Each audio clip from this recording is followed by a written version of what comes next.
restoring Illinois to greatness. This is Illinois Rising, presented by the Illinois Policy Institute and hosted by AM 560's Dan Proft.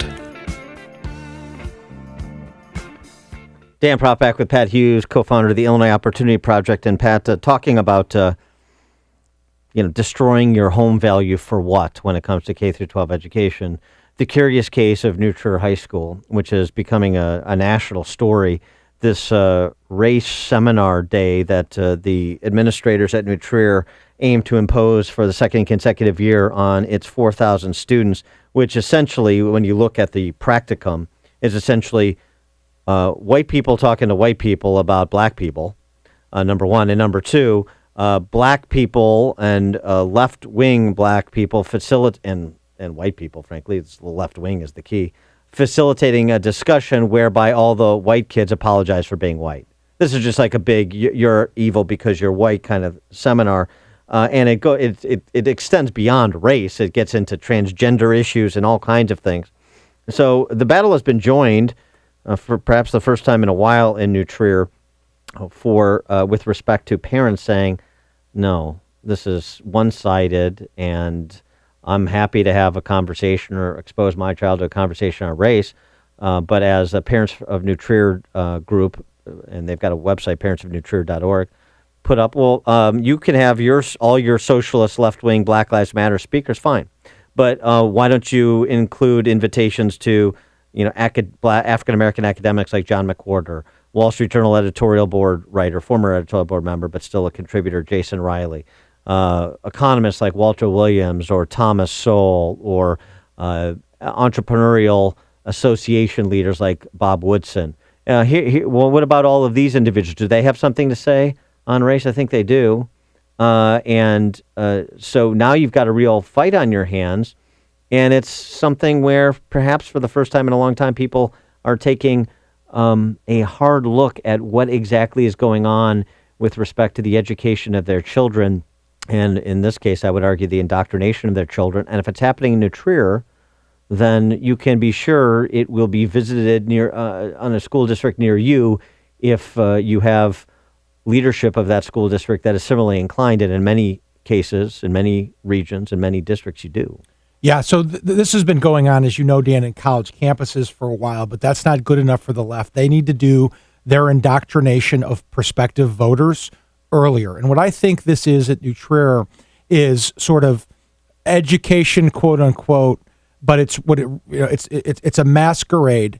It's politics and partisan politics. And if you look at the political affiliation of the people running this, they're all Democrats, trying to indoctrinate 16, 17, and 18-year-old kids who are either voters or are going to be voters into a leftist cause, and frankly, a political party cause, a Democrat cause. And I think what's happening here is it's great that the parents are standing up. I have a 16-year-old and 14-year-old, two high school kids. I would never allow them to participate in this, never, because it's political indoctrination.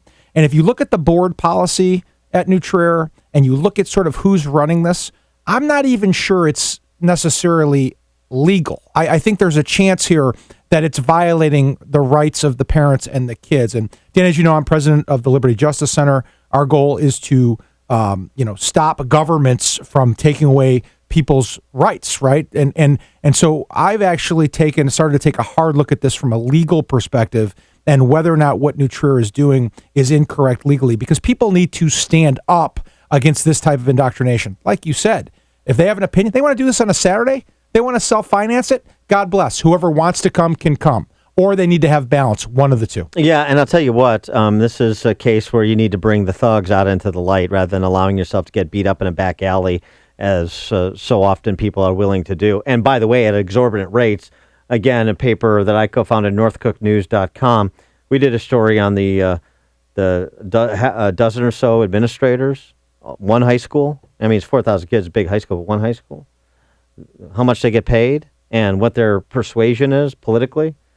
The district superintendent, a woman named Linda Yankee, $420,000. This does not include pension and healthcare benefits. That is big money. The director of human resources for a high school, $272,000. Assistant Superintendent of Finance, 248 grand. Assistant Superintendent of Student Services, 238 grand. Assistant Superintendent of Curriculum, 237 grand. The principal of one school, 230 grand. By the way, they're all Democrats. Think about that. And one other thing, 98% of New Trier High School District employees, their political contributions to Democrats. But you want to tell me that what they're doing with respect to this one-day racial indoctrination seminar has no basis in their personal politics? Come on.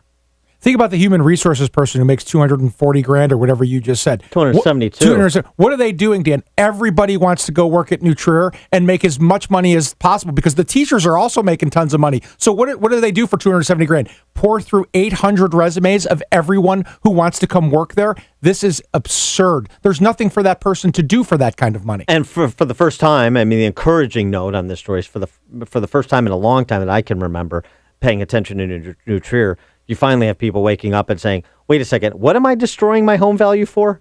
What are we paying these exorbitant property taxes for exactly? What's my child being taught at New Trier?